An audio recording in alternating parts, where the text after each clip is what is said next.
Hello students, welcome to mechanics institute. BSc semester fourth के हम जो थर्मोडायनेमिक्स पेपर है उसकी यूनिट फेस्ट को डिस्कस कर रहे हैं। उसमें पहला चैप्टर हमने कंप्लीट कर लिया है। चैप्टर सेकंड पे आ रहे हैं जो कि है व्यापक ऊष्मागतिक अन्योन्य क्रियाएं। ठीक है, व्यापक या जनरल जो इंटरेक्शंस हैं उनकी हम यहाँ पर बात करेंगे। हम सबसे पहले व्यापक अन्योन्य क्रिया के लिए साम्य अवस्था है उसको डिस्कस करेंगे, इक्विलिब्रियम के उसकी कंडीशंस को डिस्कस करेंगे। हमने दो निकाय लिए ए और ए प्राइम। ठीक है, इन दोनों को हमने जब आपस में अन्योन्य क्रिया कराई, दोनों को मिलाकर एक संयुक्त विलगित निकाय बनाया ए स्टार। विलगित निकाय का मतलब इसमें नंबर ऑफ पार्टिकल और टोटल एनर्जी है वो क्या रहेगी, कांस्टेंट, या वॉल्यूम और टोटल एनर्जी क्या रहेगा, कांस्टेंट रहने वाला है। तो हमने क्या लिया, माना दो निकाय ए तथा ए प्राइम, ए ले लिया और ए प्राइम आपस में व्यापक अन्योन्य क्रिया करते हैं। व्यापक अन्योन्य क्रिया पर मैं एक बार फिर से थोड़ा सा आऊं तो देखिए क्या होगा। हमने अन्योन्य क्रिया पढ़ी, एक पढ़ी ऊष्मीय अन्योन्य क्रिया, एक पढ़ी रुद्धोष्म अन्योन्य क्रिया और एक पढ़ी व्यापक अन्योन्य क्रिया। ठीक है, थर्मल इंटरेक्शन ऊष्मीय अन्योन्य क्रिया में क्या होता है, एक ही एनर्जी में पहले निकाय की एनर्जी में जो भी चेंज होता है, मान लीजिए डेल ई हुआ और ए प्राइम की एनर्जी में भी कोई चेंज हुआ, वो डेल ई प्राइम। ए की एनर्जी में जो चेंज हुआ या दोनों निकायों की एनर्जी में जो चेंज होगा वो अगर हीट के रूप में होगा, ये इसका मतलब पहला निकाय जैसे ऊष्मा अवशोषित करे, दूसरा निकाय ऊष्मा उत्सर्जित करे। ठीक है, जितनी ऊष्मा पहला निकाय अवशोषित करेगा वो सारी की सारी ऊष्मा दूसरे निकाय द्वारा उत्सर्जित की जा रही है। दूसरे निकाय की उत्सर्जित ऊष्मा को ए ने अवशोषित कर लिया तो वो होगी ऊष्मीय अन्योन्य क्रिया। अगर एक ही एनर्जी में चेंज हुआ और ए प्राइम की एनर्जी में जो चेंज हुआ, एक में वृद्धि हुई, एक में क्या हुई, कमी हुई, तो ए द्वारा जो एनर्जी में चेंज हुआ वो कार्य के रूप में स्टोर हो गया और ए प्राइम में भी एक के द्वारा कार्य किया गया और दूसरे पर कार्य किया गया, वो एनर्जी कंप्लीटली कार्य के रूप में होगी, ऊष्मा का उसमें कोई कंट्रीब्यूशन नहीं होगा, तो उसको बोला जाएगा रुद्धोष्म अन्योन्य क्रिया। अगर एनर्जी में जो चेंज हुआ, ऊर्जा में जो परिवर्तन हुआ, वो ऊष्मा और कार्य दोनों के रूप में हो, तो उसको बोलेंगे व्यापक अन्योन्य क्रिया। और व्यापक अन्योन्य क्रिया के लिए हम लगाते हैं ऊष्मागतिकी का प्रथम नियम, जो कि हमारे पास ये रहा, डेल क्यू जो ऊष्मा में परिवर्तन है वो डेल डब्ल्यू और डेल ई, मतलब एनर्जी में जो चेंज है इसको आंतरिक ऊर्जा में परिवर्तन भी बोल सकते हैं, वो कार्य और ऊष्मा दोनों के रूप में हो रहा है। हमने दो निकाय लिए ए और ए प्राइम, दोनों व्यापक अन्योन्य क्रिया करते हैं तो ये लगाएंगे हम। इसका मतलब दोनों के मध्य ऊर्जा का विनिमय होता है और वो एक दूसरे पर कार्य, तो ऊष्मा का भी ट्रांसफर हो रहा है, दोनों के मध्य ऊर्जा का विनिमय होता है, एक दूसरे पर कार्य करते हैं, तो ये हमने ऊष्मागतिकी का प्रथम नियम लिख दिया, del Q equal to del W plus del E bar. E bar यहाँ जो है औसत ऊर्जा है। ये दोनों निकाय मिलके एक संयुक्त विलगित निकाय ए स्टार बनाते हैं। ए और ए प्राइम मिलके एक विलगित निकाय बना रहे हैं ए स्टार। ठीक है, तो ए स्टार की जो टोटल एनर्जी है वो भी कंजर्व होगी, टोटल वॉल्यूम भी क्या रहेगा, कंजर्व नियत रहेगा, क्योंकि ये विलगित निकाय है। ए की ऊर्जा हमने ले ली ई, ए प्राइम की ऊर्जा हमने ले ली ई प्राइम। ए प्राइम वाले के जो भी हम वैल्यूज लेंगे सब पे प्राइम लगाएंगे। ठीक है, तो संयुक्त निकाय ए स्टार, ये इसके एस्ट्रिक लगा रखा है तो इसकी एनर्जी के भी एस्ट्रिक लगाएंगे, ई स्टार जो कि होगी दोनों की एनर्जी का टोटल, और ये टोटल हमेशा क्या आएगा, कांस्टेंट, क्योंकि निकाय कैसा है, आइसोलेटेड है, विलगित निकाय है। अब संयुक्त निकाय विलगित है तो हम इसमें अभिगम्य ऊर्जा स्तरों की संख्या, असेसिबल स्टेट्स को ओमेगा से डिनोट करते हैं और संयुक्त को स्टार से डिनोट किया तो ओमेगा स्टार, और एंट्रोपी लिख ली एस स्टार। ठीक है, हमें ओमेगा स्टार जो है वो एक तो एनर्जी का फंक्शन होगा और एक बाह्य प्राचलों का फंक्शन होगा। बाह्य प्राचल जैसे आयतन हो गया, प्रेशर हो गया, ये सब बाह्य प्राचल है, उनका फंक्शन होगा, जैसे x1 x2 x3 कितने भी हो उन सबको हमने x अल्फा मान लिया।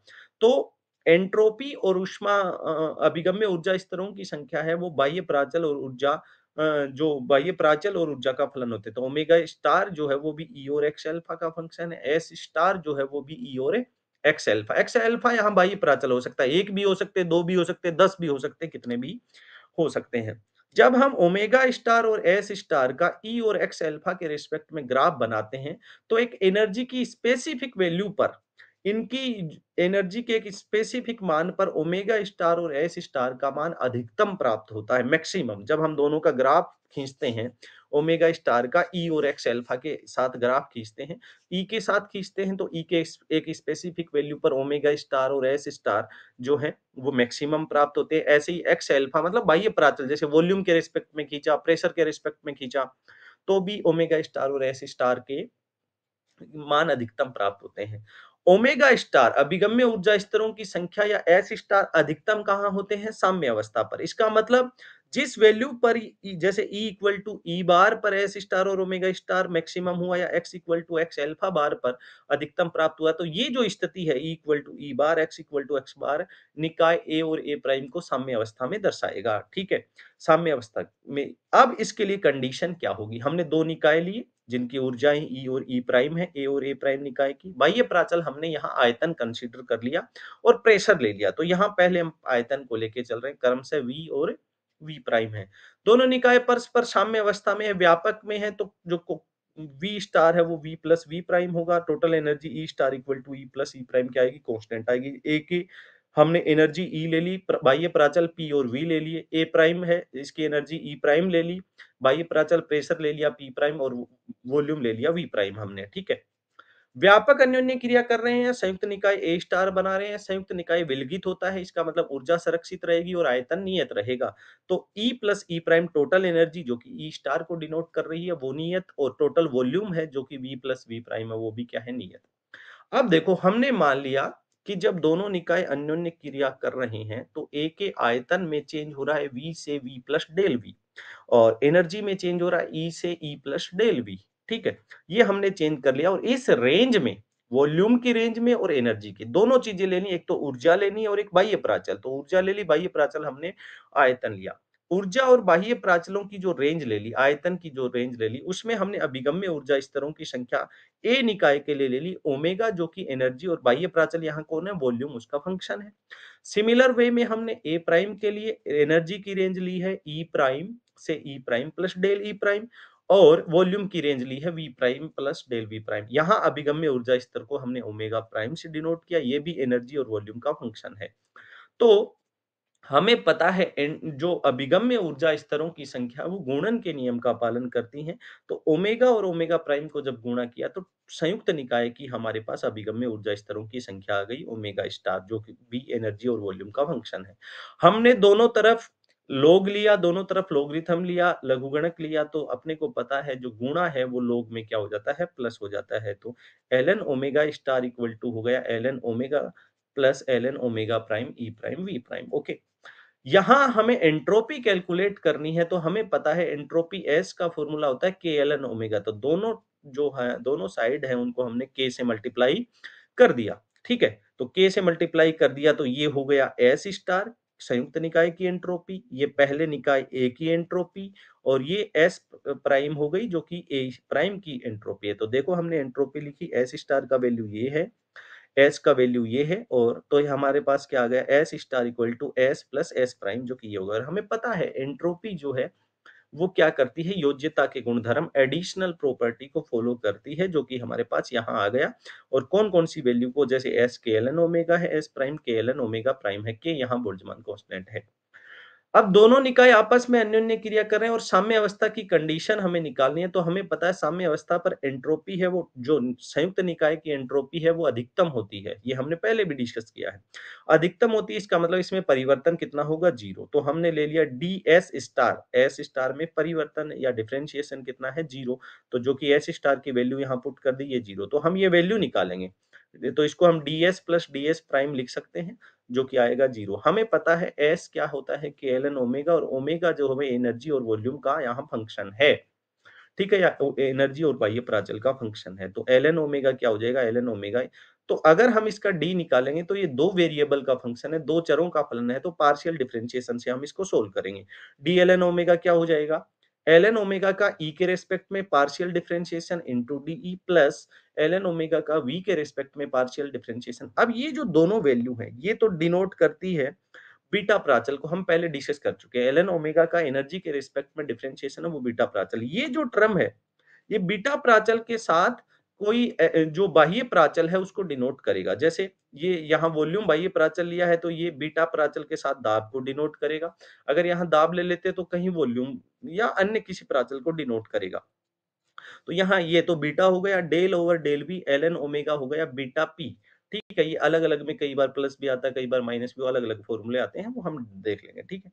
तो यहाँ इसकी जगह बीटा पुट कर दिया, यहाँ बीटा प्राइम, तो ये सॉरी बीटा और यहाँ बीटा पी, पी यहाँ माध्य दाब है निकाय का, पी बार भी लिख सकते हैं इसको। डी-एल-एन ओमेगा क्या आ गया? बीटा, यहाँ beta D E plus beta P D V, ये पी बार डी-वी, ठीक है? बीटा हमने कॉमन ले लिया। हमें चाहिए के-एल-एन ओमेगा का डी, मतलब डी-एस चाहिए, तो के से मल्टीप्लाई कर दिया। तो हमारे पास ds क्या आ गया? बीटा के बाहर de प्लस p dv आ गया। s प्राइम, ये तो हमने ds निकाल लिया। इस सिमिलर वे में हम ds प्राइम निकालेंगे। ये पूरा का पूरा मेथड सेम वही मेथड है और वही देखो यहाँ पर ln ओमेगा प्राइम का एनर्जी, ये बीटा प्राइम, ठीक है? यहाँ जो ये del over del v ln omega prime ये होता है एनर्जी का। तो ये फॉर्मूला एनर्जी के लिए हम यूज में लेंगे E प्राइम का। तो यहाँ पर ठीक है, या बीटा प्राइम, ये del over del V prime L N, इसको बीटा प्राइम पी प्राइम भी लिख सकते हैं। ये del over del L N, ये बीटा प्राइम पी प्राइम है, ठीक है? तो ये हमने बीटा प्राइम पी प्राइम लिख दिया, ठीक है? तो यहाँ पर सेम सिमिलर मेथड है, वही ले रहे हैं बीटा प्राइम पी प्राइम, इसको लेके हम पूरे के पूरे को सोल्व किया, तो हमारे पास जैसे ds का वैल्यू आया सेम ऐसा ही यहाँ आ गया ds प्राइम, बस k एज इट इज, बाकी सबके क्या लग गया? प्राइम लग गया। k तो कांस्टेंट है, तो हमारे पास दोनों ds और ds प्राइम की वैल्यू जो कि था ds plus ds prime equal to 0 था इक्वेशन 4 में, वहां रख दिया। तो बीटा के ये ds की वैल्यू प्लस ये के ही है, के प्राइम और के एक ही बात है, के क्योंकि कांस्टेंट है दोनों, बोल्ट्जमान कांस्टेंट, तो बीटा प्राइम के डी बा प्राइम प्लस ये, ठीक है? तो यहाँ से बीटा के टर्म एक साथ ले लिए और तो बीटा के साथ क्या हो गया? डीई प्लस के को हमने दोनों में कॉमन लेके उधर जीरो में भेज दिया। हमें पता है, हमें ये डीई प्राइम और डीवी प्राइम का वैल्यू निकालना है। हमें पता है संयुक्त निकाय की जो ऊर्जा है वो थी ई प्लस ई प्राइम, जो कि कांस्टेंट थी। तो ई प्राइम यहाँ से निकालेंगे ई स्टार, तो डीई प्राइम क्या हो जाएगा? ई स्टार का डी लेंगे तो ये तो कांस्टेंट है, कांस्टेंट का डिफरेंशिएशन क्या हो जाएगा? जीरो, या परिवर्तन जीरो। तो यहाँ से ये तो वैल्यू जीरो हो गई, तो डीई प्राइम क्या आ गया? Minus D E. तो यहाँ पर माइनस डीई रखेंगे, ऐसे डीवी प्राइम निकालेंगे। वी स्टार जो कि कांस्टेंट था, वी प्लस वी प्राइम था, तो वी प्राइम निकाला, वी स्टार माइनस वी, इसका भी डिफरेंशिएशन करेंगे तो ये जीरो हो जाएगा, ठीक है? ये जीरो माइनस डीवी, तो यहाँ डीवी प्राइम भी माइनस डीवी, इसका मतलब ये माइनस डीई और ये माइनस डीवी, तो माइनस कॉमन लेंगे हम यहाँ पर, तो ये बीटा डीई प्लस, तो माइनस कॉमन लिया, beta E prime, D E prime की जगह डीई आ गया, ये आ गया हमारे पास। बीटा के टर्म एक साथ ले लो, beta minus beta prime D E के साथ, और बीटा पी माइनस, ये हमारे पास साम्यावस्था की कंडीशन आ गई। ये जीरो होने के लिए, क्योंकि डीई ए निकाय के आयतन में भी ऊर्जा में परिवर्तन हो रहा है और आयतन में परिवर्तन हो रहा है, क्योंकि दोनों निकाय आपस में अन्योन्य क्रिया कर रहे हैं। इसका मतलब डीई और डीवी चेंज हो रहे हैं।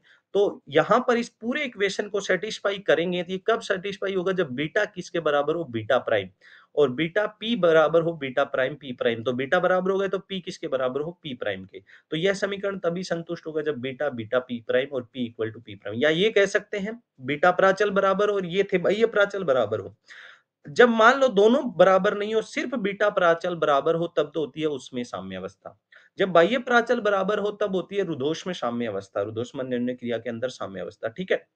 और जब दोनों ही संतुष्ट हो तब होती है व्यापक साम्य अवस्था। तो हम व्यापक साम्य अवस्था की बात कर रहे हैं तो ये दोनों ही संतुष्ट होना चाहिए। उष्म साम्य अवस्था के लिए ये संतुष्ट होना चाहिए, रुद्धोष्म के लिए P equal to P prime, या बाह्य प्राचल वॉल्यूम भी ले सकते हैं। बाह्य प्राचल क्या होने चाहिए? बराबर होने चाहिए दोनों निकायों के। अतः निकायों की साम्य अवस्था का ये प्रतिबंध है। ये दोनों चीजें व्यापक साम्य अवस्था के लिए होनी चाहिए। Beta equal to beta, beta अपने को पता है 1/kT होता है, तो 1 तो T इक्वल टू बीटा प्राचल बराबर होने का मतलब दोनों निकायों का ताप बराबर। अतः साम्य व्यापक साम्य अवस्था में दोनों निकाय के बीटा प्राचल या ताप और माध्य दाब क्या होते हैं? बराबर होते हैं। ये व्यापक साम्य अवस्था की बात हमने कर ली, ठीक है? अगर उसमें साम्य अवस्था की बात करें तो ये beta equal to beta prime, रुद्धोष्म साम्य अवस्था की स्थिति में हो जाएगा बाह्य प्राचल दोनों के, चाहे प्रेशर हो वॉल्यूम हो, वो बराबर होंगे, ठीक है? ये हमने बात कर ली। अब एक यहाँ एक प्रक्रम डिस्कस करते हैं जिसको बोलते हैं अनंत सूक्ष्म स्थैतिक कल्प प्रक्रम। ये प्रक्रम क्या है? दो निकाय ए और ए प्राइम है, दोनों साम्य अवस्था में है। अगर उनकी एनर्जी साम्य अवस्था से थोड़ा बहुत चेंज करें, या बाह्य प्राचल में थोड़ा बहुत चेंज करें साम्य अवस्था में, चेंज होने के बाद भी वो नई साम्य अवस्था में आ जाए, थोड़ा-सा चेंज करने पर वो नई साम्य अवस्था प्राप्त कर ले, तो इस प्रोसेस को, इस प्रक्रम को बोलते हैं अनंत सूक्ष्म स्थितिक कल्प प्रक्रम।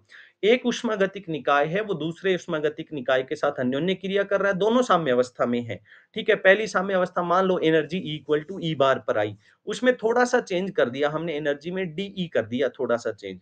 अब वो थोड़ा चेंज करने के बाद भी वो नई साम्य अवस्था में आ जाए, माइनर चेंज करने पर भी नई साम्य अवस्था में आ जाए, तो इस प्रक्रम को क्या बोलते हैं? अनंत सूक्ष्म स्थिति कल्प प्रक्रम कहते हैं, ठीक है? अब देखना सामान्यतः इस स्थिति में ऊष्मा का अवशोषण होता है और निकाय कार्य भी कर सकता है। निकाय कार्य करेगा तो निकाय द्वारा किया गया कार्य हमें नेगेटिव लेते हैं और निकाय पर किया गया कार्य हम पॉजिटिव लेते हैं।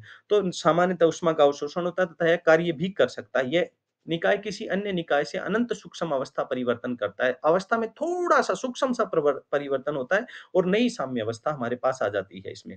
जैसे हमने ये लिया कि पहली साम्य अवस्था एनर्जी ई बार पर और बाह्य प्राचल एक्स अल्फा बार पर थी। थोड़ा-सा उसमें हमने चेंज किया, एनर्जी में डी ई बार चेंज कर दिया, बाह्य प्राचल में हमने डी एक्स अल्फा बार, ये वॉल्यूम ले सकते हैं, हम प्रेशर ले सकते हैं, कर दिया। तो निकाय ए की अभिगम्य ऊर्जा स्तर क्या होंगे? एल-एन ओमेगा ई और एक्स अल्फा का। नई साम्य अवस्था आएगी तो डी-एल-एन। नई साम्य अवस्था पर जब हम बात करें, तो देखो ln ओमेगा ई का फंक्शन है तो पार्शियल डिफरेंशिएशन ई के रिस्पेक्ट में और साम्य अवस्था पर डी ई बार, साम्य अवस्था की कंडीशन में हम डिस्कस कर रहे हैं। ln ओमेगा एक्स अल्फा का फंक्शन है तो एक्स अल्फा के रिस्पेक्ट में पार्शियल डिफरेंशिएशन और एक्स, ठीक है।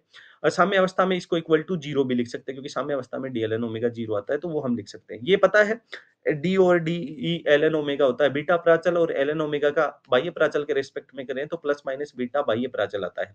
तो यहाँ माइनस बीटा बाह्य प्राचल प्लस भी ले सकते हैं, वो अलग-अलग बाह्य प्राचल पर डिपेंड करता है।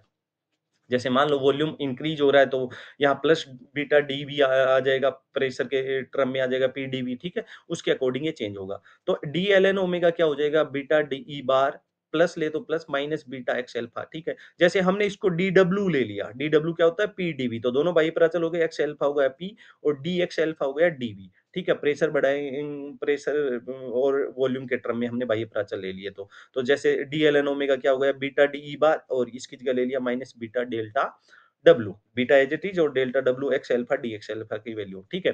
प्लस में लेना चाहे तो प्लस में, ये डेल्टा डब्ल्यू आ गया, ठीक है? ये अपने को पता है ऊष्मागतिकी का फर्स्ट नियम है, डब्ल्यू को हमने विद साइन लिया, वैसे D E plus del W होता है।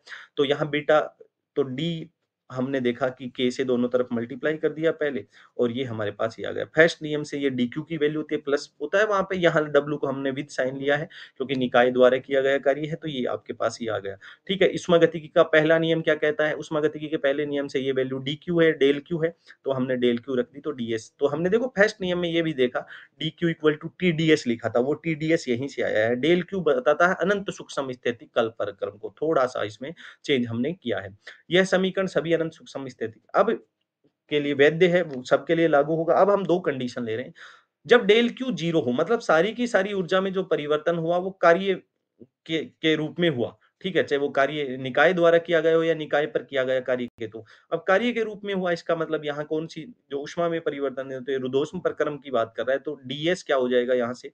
दो क्योंकि dq 0 है तो ds कितना हो गया? 0 क्यों? क्योंकि de dw के बराबर होगा तो ऊष्मा में परिवर्तन क्या हो जाएगा? 0 हो जाएगा। चाहे आप फर्स्ट लॉ से यहाँ वैल्यू पुट करके देख लें कि dq जब अ, ये दोनों जब बराबर होंगे तो डेल क्यू क्या हो गया? 0 हो गया। तो डीएस तो एंट्रोपी, इसका मतलब अनंत सूक्ष्म प्रक्रम में आंतरिक ऊर्जा में वृद्धि जब कार्य के बराबर हो जाए, किए गए कार्य के बराबर, तो एंट्रोपी में परिवर्तन नहीं होता। लेकिन अगर हम व्यापक अन्योन्य क्रिया की बात करें कि ऊष्मा में जो परिवर्तन है आंतरिक ऊर्जा में जो परिवर्तन है वो ऊष्मा के रूप में भी हो और कार्य के रूप में भी हो। ये कार्य हो गया और ये ऊष्मा हो गई।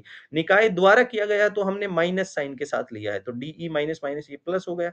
ये टीडीएस का वैल्यू है हमारे पास तो यहाँ से ds क्या आ गया? डेल क्यू बाई टी, तो डेल क्यू बाई टी करेंगे तो ये हमारे पास एंट्रोपी आ गई। तो ये फर्स्ट नियम से हमने किसका वैल्यू लिखा है? डेल क्यू का। तो ये इस प्रकार से हम अनंत सूक्ष्म स्थैतिक कल्परप में एक फॉर्मूला यहाँ ध्यान रखना है, ds इक्वल टू होगा डी क्यू बाई टी या डेल क्यू बाई टी, क्योंकि हम डेल क्यू लिख रहे हैं अनंत सूक्ष्म, बहुत थोड़ा-सा परिवर्तन करके हमने नई साम्य अवस्था प्राप्त कर ली है। इसके बाद नेक्स्ट टॉपिक हमारा आदर्श गैस की एंट्रोपी होने वाला है। ओके स्टूडेंट, ये हम नेक्स्ट लेक्चर में डिस्कस करेंगे। आप चैनल को ज़्यादा से ज़्यादा शेयर करें अपने साथियों के साथ, सब्सक्राइब करें ताकि हम ज़्यादा से ज़्यादा बच्चों के साथ इस सीरीज के माध्यम से जुड़ पाएँ। Thank you.